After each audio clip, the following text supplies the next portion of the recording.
So here's how your definition of friendship starts shifting as you decide to love yourself more.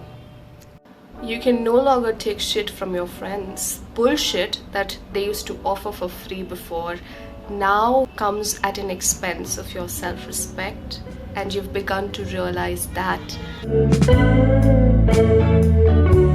So you've got to say no, and you've got to set boundaries, and that shifts the entire dynamics of your friendship, because they've never heard you say no before. They've never heard or they've never seen you set boundaries before in a relationship. So they are taken aback, and it's awkward for sure. There's a shift in your consciousness. You are no longer in the victim mentality. So seeing your friends complain all the time and talk about all things negative in their lives and making you the sounding board is no longer appealing to you, because you're not at that level, and you don't think that the entire world is corrupt and bad and coming after you. So how can you hear someone else say that and happily become a sounding board for them? You cannot.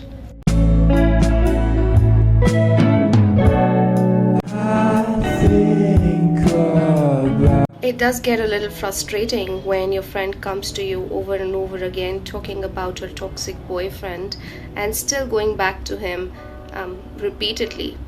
It seems like there's nothing that you can do about it, and there seems to be no end to this toxic cycle. The only end is that she goes to therapy, but she refuses to accept responsibility of her life and get help, which might take another 1,000 years.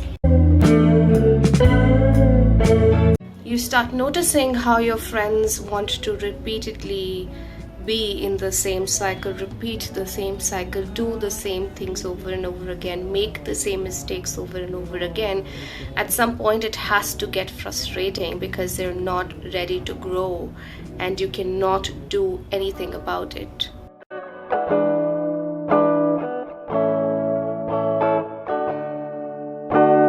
You start to notice that it's not a friendship, it's a very need-based relationship. You don't actually enjoy each other's company. You're not there because you add value in each other's life. You're just there so that you can be their companion as they stay addicted to their pain and their suffering. An addict wants you to use as well so that they can feel okay about themselves, isn't it? And while you've done the work, you've expanded your consciousness and you've become more sensitive, they haven't learned to respect your sensitivity. So it doesn't make sense to expect anything else from them. You're no longer okay with giving them so much power that they can bring you up, lift you up, and at the same time pull you down, insult you, and bring you down to the grounds.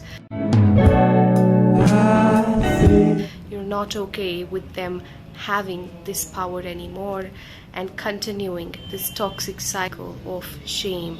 It's not funny. So isn't it better to have few friends who respect your sensitivity than a large group of friends who don't? Or isn't it better to enjoy your own company while you find those sensitive beings, while you find those who have expanded their consciousness just the way you have?